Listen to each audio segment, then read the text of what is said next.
آپ کی خدمت میں اردو آڈیو بک.com کی طرف سے پیش کی جا رہی ہے۔ اردو آڈیو بک.com پر آپ سن رہے ہیں عبد المجید سالک کی کتاب یاران کہن، آواز وجی احمد صدیقی۔ مولانا احمد سعید دہلوی۔ 1922 کے اواخر میں جب میں مدیر زمیندار کی حیثیت سے تحریک خلافت میں سزایاب ہو کر میاں والی جیل میں پہنچا تو چند ہی روز میں معلوم ہو گیا کہ مولانا احمد سعید ناظم جمعیت علماء ہند بھی اسی جیل کے کسی دوسرے حصے میں موجود ہیں۔ وارڈروں سے کریت کر جو پوچھا تو انکشاف ہوا کہ مولانا قیدیوں کے لباس میں ہیں اور مونجھ بٹنے کی مشقت کر رہے ہیں۔ یہ سن کر بہت صدمہ ہوا۔ جب دوسرے دن شام کو ڈاکٹر رام جی داس سپرنٹینڈنٹ جیل دریافت حال کے لیے ہمارے وارڈ میں آئے تو میں نے اور اختر علی خان نے ان سے کہا کہ مولانا احمد سعید دہلوی ہمارے نہایت ہی محترم عالم دین بلکہ ہندوستان بھر کی جمعیت علماء کے سیکریٹری ہیں اور مسلمانوں میں جمعیت علماء کانگریس اور مجلس خلافت سے کہیں زیادہ اثر و نفوذ رکھتی ہے۔ ایسی شخصیت کو عام قیدیوں کی طرح رکھنا کسی اعتبار سے قرین انصاف نہیں۔ ہم درجہ خاص کے قیدی ہیں اور ہمیں ہر طرح کی آسائشیں میسر ہیں، لیکن ہم میں سے ہر شخص اس امر پر آمادہ ہے کہ اس کو درجہ خاص کی رعایات سے محروم کر کے مولانا کو اس کی جگہ اس درجے میں شامل کر دیا جائے۔ ڈاکٹر رام جی داس نے کہا کہ حکومت کی طرف سے مولانا کے متعلق کوئی ہدایات موصول نہیں ہوئی۔ بہرحال میں کوشش کروں گا کہ مولانا کو بھی اسپیشل کلاس دے دی جائے۔ مولانا کا ورود۔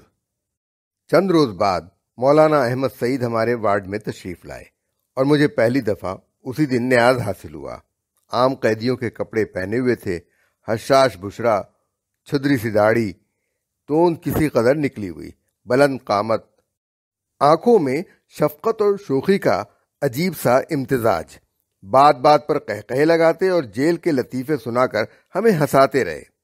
معلوم ہوا کہ مولانا کو اسپیشل کلاس مل گئی ہے اور وہ مستقل طور پر ہمارے وارڈ میں منتقل کر دیے گئے ہیں۔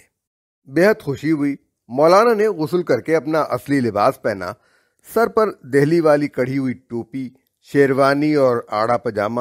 چونکہ وہ ہم سب میں بزرگ اور واجب الاحترام تھے اور ان کی شخصیت میں جاذبیت بدرجہ اتم تھی، اس لیے ہم دن بھر انہی کے گرد جمع رہتے۔ درس و تدریس۔ کچھ مدت کے بعد جب میاں والی جیل میں قیدیوں کی ایک اور بڑی کھیپ آن پہنچی تو ہم لوگ ایک چھوٹے سے وارڈ میں منتقل کر دیے گئے جو معمولاً قید کے محض اسیروں اور کم عمر قیدیوں کے لیے مخصوص تھا۔ لیکن اب بلا امتیاز سالک، سیماب، اختر علی خان، صوفی اقبال، مولوی لقاء اللہ، مولانا احمد سعید، مولانا داؤد غزنوی، عبدالعزیز انصاری، سید عطا اللہ شاہ وغیرہ اس وارڈ میں یکجا کر دیے گئے اور یہاں ہماری زندگی کا ایک خاص انداز شروع ہوا۔ میں نے اور عبدالعزیز انصاری نے مولانا احمد سعید سے عربی، سرو و نحو، ادب اور منطق کا سبق لینا شروع کیا۔ ایک آدھ گھنٹہ پڑھ لیتے، پھر ایک دو گھنٹے آموختہ دہراتے اور اردو سے عربی میں ترجمہ کر کے مولانا کو دکھاتے۔ مولانا کا انداز تدریس اگرچہ وہی اساتذہ قدیم کا سا تھا، لیکن وہ اس میں خاص دلاویزی پیدا کر دیتے تھے جس میں بیزاری، ناگواری کا شائبہ بھی نہ ہوتا تھا اور ہم بے تکان کتابیں پڑھتے چلے جاتے تھے۔ ایک بارہ ہے کہ دو بارہ۔ جیل کی دنیا عجیب دنیا ہے۔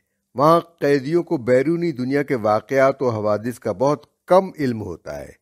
خصوصاً عام اخلاقی قیدی تو اپنی جہالت کی وجہ سے بالکل ہی بے خبر ہوتے ہیں۔ قیدیوں کی دو قسمیں ہیں، ایک بارہ اور دو بارہ، جن کو انگریزی میں کیجول اور ہیبیچول کہتے ہیں۔ ایک بارہ وہ قیدی ہے جس کو پہلی مرتبہ جیل میں آنے کا اتفاق ہوا ہو، دو بارہ وہ عادی مجرم ہو اور ایک سے زیادہ بار قید ہو چکا ہو۔ مولانا نے لطیفہ سنایا کہ جب میں نیا میاں والی جیل میں آیا تو ایک پرانے اور طویل المیعاد قیدی نے مجھے نماز و تلاوت میں مصروف دیکھ کر سمجھ لیا کہ مولوی ہوں۔ ایک دن اس نے پوچھا، مولوی جی تم نے کیا جرم کیا تھا کہ بند گئے؟ میں نے کہا، بھائی ہم تو تحریک خلافت میں سزا یاب ہو کر آئے ہیں۔ قیدی کچھ نہ سمجھا۔ پھر میں نے اس کو ترک موالات، عدم تعاون، نام الوطن اور خدا جانے کس کس لفظ اور اصطلاح کی مدد سے سمجھانے کی کوشش کی، نتیجہ صفر۔ میں نے پوچھا، گاندھی کو جانتے ہو؟ کہنے لگا، ہمارے گاؤں میں ایک گاندھی ہے جو شادی بیاہ کے موقع پر عطر لگایا کرتا ہے، یعنی گندھی۔ آخر میں نے عاجز آ کر کہا، خلیفۃ المسلمین کو جانتے ہو؟ قیدی نے کچھ دیر سوچ کر پوچھا، وہ ایک بارہ ہے کہ دو بارہ؟ میں بے اختیار ہنس دیا اور تفہیم کی کوشش سے دستبردار ہو گیا۔ شیخ مجلس مولانا احمد سعید ایک عالی پایا عالم دین اور شیوا بیان خطیب ہونے کے باوجود یبوست طبع اور فنعبث سے بالکل خالی تھے، اور ہم نوجوانوں میں بیٹھ کر دن بھر لطیفہ بازی کیا کرتے تھے۔ بلکہ جب ہم لوگ رات کو وقت گزاری اور تفریح کے لیے قوالی کرتے تو مولانا اس میں شیخ مجلس کی حیثیت سے متمکن ہوتے، اور مولانا داؤد غزنوی اور عبدالعزیز انصاری بعض اوقات حال کھیلتے کھیلتے مولانا کی توند پر جا پڑتے۔ مولانا ہنستے بھی جاتے اور برا بھلا بھی کہتے جاتے۔ ایک دفعہ ہم نے مولانا کو ایک گیت سنانے پر بھی مجبور کر لیا۔ مولانا نے بہت مزے لے لے کر گیت گایا۔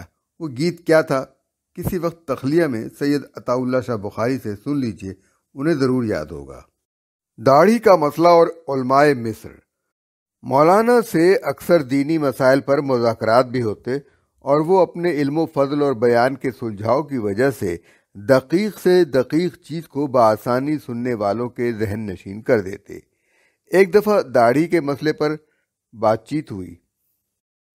مولانا نے اپنا مسلک واضح کیا اور حدیث رسول قصوى الشوارب وعفو للحی کو دلیل میں پیش کیا، لیکن اس کے ساتھ ہی فرمانے لگے کہ دنیا اسلام کے دوسرے ملکوں کے علماء اس معاملے میں اتنے شدید و متشدد نہیں ہیں جتنے ہمارے علماء ہیں۔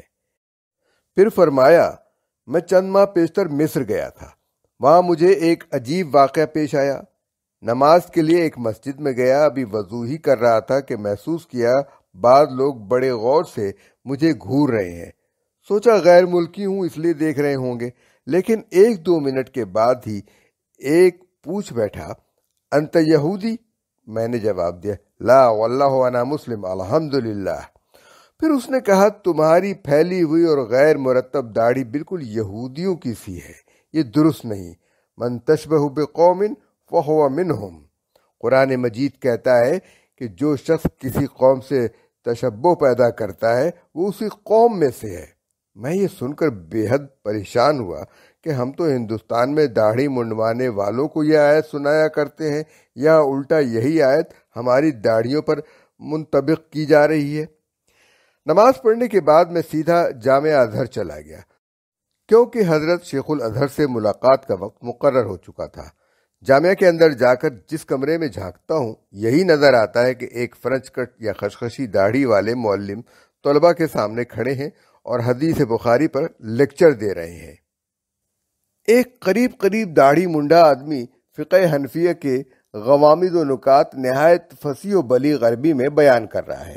خیر، جب میں رہبر کی مدد سے حضرت شیخ الازہر کے فیشنیبل ڈرائنگ روم میں پہنچا تو ان کے چہرے پر میں نے پوری داڑھی دیکھی۔ الیک سلیک کے بعد پہلے تو مسئلہ خلافت اور سیاسیات عالم اسلامی پر گفتگو ہوتی رہی۔ اس کے بعد میں نے پوچھا، حضرت داڑھی کے متعلق آپ لوگوں کا مسلک کیا ہے؟ میں نے تو یہاں آ کر دیکھا کہ رسول اللہ کی سنت پر بہت ہی کم عمل ہوتا ہے، اور خود علماء بھی اس کے تارک ہیں۔ واجب نہیں، مستحب۔ شیخ الازہر مسکرائے اور کہا، ہندوستان میں لوگ اس قسم کے غیر اہم مسائل پر تضییع اوقات کیا کرتے ہیں، حالانکہ اوضاع ظاہری کا معاملہ امور شرعیہ میں شامل نہیں ہے۔ میں نے گزارش کی کہ آپ بھی تو فقہ حنفی پر عامل ہیں، اصول فقہ میں ہے الامر للوجوب، خدا اور رسول نے جن امور کے متعلق حکم دیا ہے اس کی تعمیل واجب ہے۔ شیخ نے فرمایا کہ ہر کلیہ کا استثناء ہوتا ہے، ہمارے نزدیک اوضاع ظاہری میں یہ وجوب ساقط ہو جاتا ہے، ہم اس کو استجاب کا درجہ دیتے ہیں۔ اگر کوئی مسلمان بنیت اتباع رسول صلی اللہ علیہ وآلہ وسلم داڑھی رکھتا ہے تو اس کو یقیناً ثواب ہوگا، اگر منڈاتا یا ترشواتا ہے تو اس پر کوئی عذاب نہ ہوگا۔ میں خود حکم رسول کی تعمیل میں داڑھی رکھتا ہوں اور ثواب کا متوقع ہوں۔ میرے رفقا نہیں رکھتے، میں انہیں نہ گمراہ سمجھتا ہوں نہ مستوجب عذاب خیال کرتا ہوں۔ مولانا احمد سعید دنیا اسلام کے سب سے بڑے دینی مدرسے کے رئیس اعلیٰ کی یہ بحث سن کر خاموش ہو گئے اور سلام و دعا کے بعد واپس چلے آئے۔ جیل میں پان۔ مولانا احمد سعید پان کھانے کے عادی تھے، لیکن جیل میں پان کہاں؟ قریب ہر درجہ خاص کے قیدی کو اس کے اعزا باہر سے کچھ کھانے پینے کی چیزیں بھیج دیا کرتے تھے۔ ایک دو دفعہ دہلی سے مولانا کی چیزوں میں ایک تھیلا گٹکے کا بھی آیا۔ پان بنا کر اور چھالیاں اور زردہ شامل کر کے سکھا لیتے ہیں اور اس کے بعد اس کو تھیلے میں بند کر رکھتے ہیں، یہ گٹکا کہلاتا ہے، جس کی ایک آدھ چٹکی کھانا کھانے کے بعد مجھے بھی مل جایا کرتی تھی اور پان کھانے کی طلب کسی حد تک پوری ہو جاتی تھی۔ طباخی میں کمال۔ دہلی کے مولانا عبداللہ چوڑی والے بھی ہمارے ہی وارڈ میں آ گئے تھے اور ہمارے باورچی خانے کے انچارج تھے، لیکن ان کے آنے سے پہلے پختہ طعام کی نگرانی ہم نے مولانا احمد سعید کو سپرد کر رکھی تھی، کیونکہ وہ اس معاملے میں بڑے ماہر تھے اور ہمیشہ اپنے کمالات طباخی کا ثبوت دیتے رہتے تھے۔ وہ ہم سب سے پہلے اپنی 1 سالہ میعاد قید ختم کر کے رہا ہو گئے۔ ہماری مجلس شیخ مجلس کے جانے کے بعد سونی ہو گئی اور میری اور عبدالعزیز انصاری کی تعلیم عربی بھی ادھوری رہ گئی۔ دلکش خطابت۔ عام گفتگو میں مولانا کا انداز بیان نہایت دلکش، معصومانہ اور خندہ آور تھا، اور ان کے پاس بیٹھنے والے گھنٹوں ان کی باتیں سنتے اور اکتاہٹ کے بجائے دم بدم دلچسپی میں اضافہ ہی ہوتا چلا جاتا۔ یہی حالت خطابت و تقریر کی تھی۔ مولانا نہایت ٹھیٹھ دہلوی روز مرے میں، جس میں کارخاندانوں کے مخصوص محاورات کی چاشنی بھی ہوتی تھی، گھنٹوں تقریر فرماتے اور ہزارہا کا مجمع نقش بدیوار ہو کر ان کے ارشادات سنتا رہتا۔ جہاں کہیں ان کے وعظ کا اعلان ہوتا، خلقت ہر طرف سے ٹوٹ پڑتی۔ میں عمر بھر بہت ہی کم جلسوں میں شامل ہوا ہوں، لیکن جس زمانے میں اہل بدعت نے سلطان ابن سعود کے خلاف ملک میں ہنگامہ برپا کر رکھا تھا اور یہ الزام عائد کیا تھا کہ وہابی سپاہیوں نے روضہ اطہر پر گولیاں چلائی ہیں، اس فتنے کو فروغ کرنے کے لیے مولانا محمد علی اور مولانا احمد سعید دہلی سے لاہور تشریف لائے، تو میں صرف مولانا احمد سعید کی تقریر سننے کے لیے باغ بیرون دہلی دروازے کے عظیم الشان جلسے میں شامل ہوا اور مولانا کی شیوا بیانی کی یاد اب تک اپنے دماغ میں محفوظ پاتا ہوں۔ تصانیف۔ مولانا کے کمالات صرف تقریر تک محدود نہیں ہیں، بلکہ آپ نے متعدد سلیس و مفید کتابیں بھی لکھی ہیں۔ دوزخ کا کھٹکا، جنت کی کنجی، رسول کی باتیں، مضامین احمد سعید، تقاریر احمد سعید، شوکت آرا بیگم اور متعدد دیگر رسائل جو چھپ کر مقبول عام ہو چکے ہیں۔ اگرچہ مولانا کی عمر 80 کے قریب ہو چکی ہے، لیکن تصنیف و تالیف کا مشغلہ برابر جاری ہے۔ آج کل عام فہم اردو میں تفسیر قرآن لکھ رہے ہیں، جس کی چند صورتیں شائع ہو چکی ہیں۔ اللہ تعالیٰ تکمیل کی مہلت عطا فرمائے۔ آپ نے تقسیم کے بعد انتہائی ابتلاء و آزمائش کے کوائف کے باوجود دہلی ہی میں مقیم رہنا پسند فرمایا اور وہیں مسلمانوں کی خدمت میں مصروف ہوئے۔ مجھے تقسیم کے بعد 2 دفعہ دہلی جانے کا اتفاق ہوا ہے۔ دونوں موقعوں پر میں حصول نیاز کے لیے حاضر خدمت ہوا۔ حسب عادت نہایت محبت اور بے تکلفی سے پیش آئے۔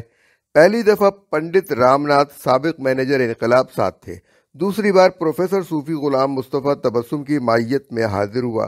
کہن سالی کے باوجود مولانا کی صحت بہت اچھی ہے، چہرے پر بدستور سرخی اور